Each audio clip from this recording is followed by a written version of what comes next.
for sliding sports, along with biathlon and Nordic skiing, and then in the summer it will turn into a hiking and mountain biking center. Now look down to your left, which is the finish straightaway of the old sliding track that was used for both the 1932 and 1980 Winter Olympic Games. If you think of historic sports venues from around the world like Wimbledon for tennis or Indianapolis for auto racing, this track on the left is world famous in its own right. 9 decades ago, baseball had Babe Ruth, and bobsledding had Billy Fisk, who won the gold medal here in 1932 in the four-man bobsled event. The award ceremony took place not far from where you are now. And listen to Fisk comment on winning the gold and the cup. I'm very glad we've been able to win this cup for America, and I hope it stays in this country. 2 Lake Placid residents, Curtis and Hubert Stevens, won the two-man gold medal in 1932 games, and listen to what they said after they won their gold medal. Very wonderful trip down the slide. However, it's the thrill of the sport rather than the victory that really counts in bobsled.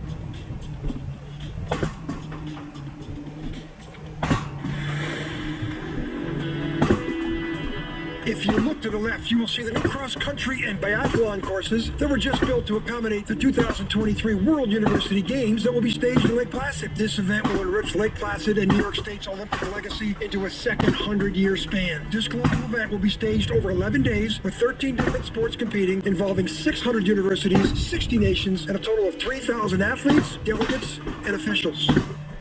The event was previously staged in Lake Placid in 1972, and the summer version was staged in Buffalo, New York in 1993.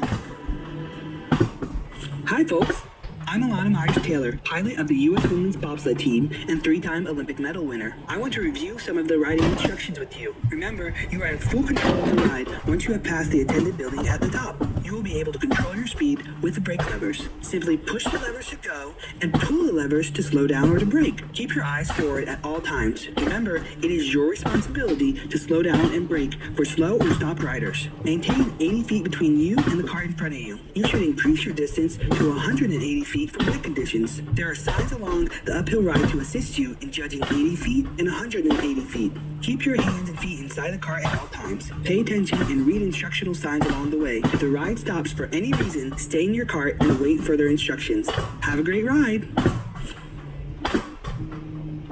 The Mount Van Hoevenberg Olympic Bobsled Run is nationally significant for its association with the 1932 Winter Olympics and for its role in the development of bobsledding in the United States. Also for its association with the development of Lake Placid as a center for winter sports in the U.S. The bobsled run was constructed in 1930 after Godfrey Dewey was successful in convincing the International Olympic Committee to bring the 1932 Winter Olympic Games to Lake Placid. Dewey was the son of Lake Placid Club founder Melville Dewey, who founded the Dewey Decimal System in our libraries. After persuading the IOC that Lake Placid could offer facilities equal to the best European sites, Dewey was instrumental in securing funding, identifying event sites, and participating in the design and construction of sports facilities. Of the latter, the bobsled run was considered critical, and Dewey promised the committee a first-class run. Despite America's inexperience with bobsled tracks, Dewey succeeded by securing the service of Stanislaus Zelensky, a renowned German course designer, who designed a course that was radically different from its European counterparts. After the American team won 2 gold medals and 1 silver in 1932 at the bobsled competitions, the sport was previously unknown in America, but now it captivated the country's interest. Now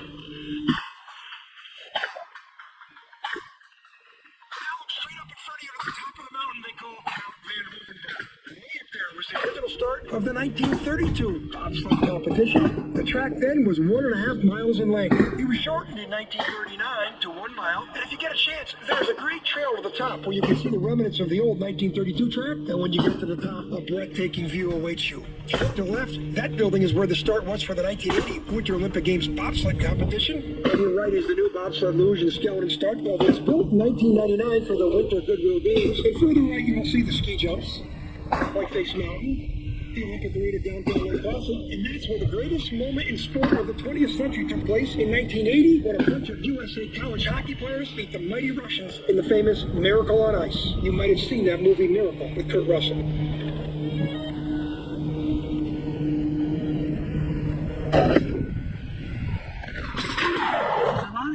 Remember, keep your seatbelts buckled at all times.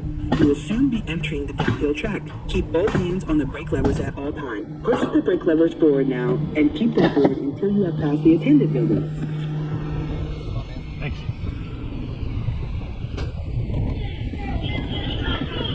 Ladies and gentlemen, now get ready for your ride down this historic track. We'll be going over the top of the same track used for both the 1932 and 1980 Winter Olympic Games. Attention. And they're out down the long straightaway above curve 1. Approaching curve 2. Taking curve 2 through on the way to Cliffside. Approaching Cliffside. Taking Cliffside. Cliffside is through Cliffside and on the way to curve 6. Approaching curve 6. Taking the curve through on the long straightaway above curve 7. This is where the slides really started to accelerate. Approaching 7, taking the curve through 7. Now below us is the straightaway to curve 8.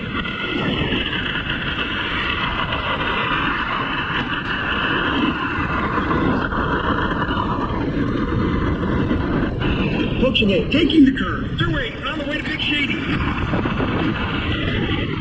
Taking the big curve at Shady. Through, and on the long straightaway above the west. Shady is one of the most famous curves in the world, and the reason they call it Shady, it always was covered in shades to protect it against the sunlight. The G-forces in that curve were incredible. Approaching Little S. Taking the curve through the S on the way to curve 12.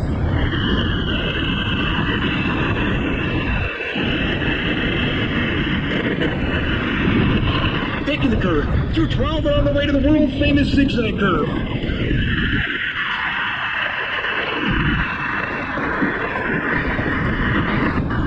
Zigging, sagging.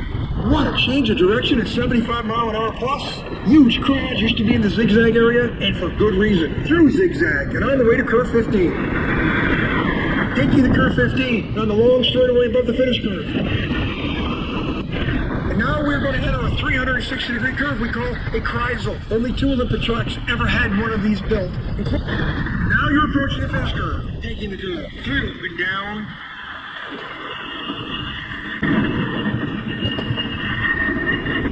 Taking a bobsled ride is called the Champagne of Thrills. And if you like what you just did, sign up for the real deal. The ride on ice in the winter. Awesome. All right. Oh, thank you so much. Thank you.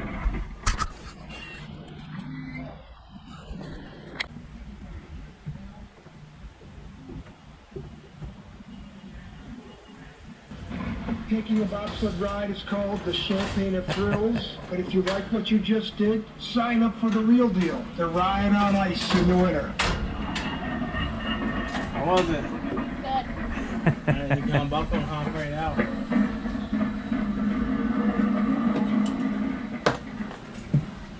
That was amazing. Yeah. Yeah. How much did you use the brakes? Not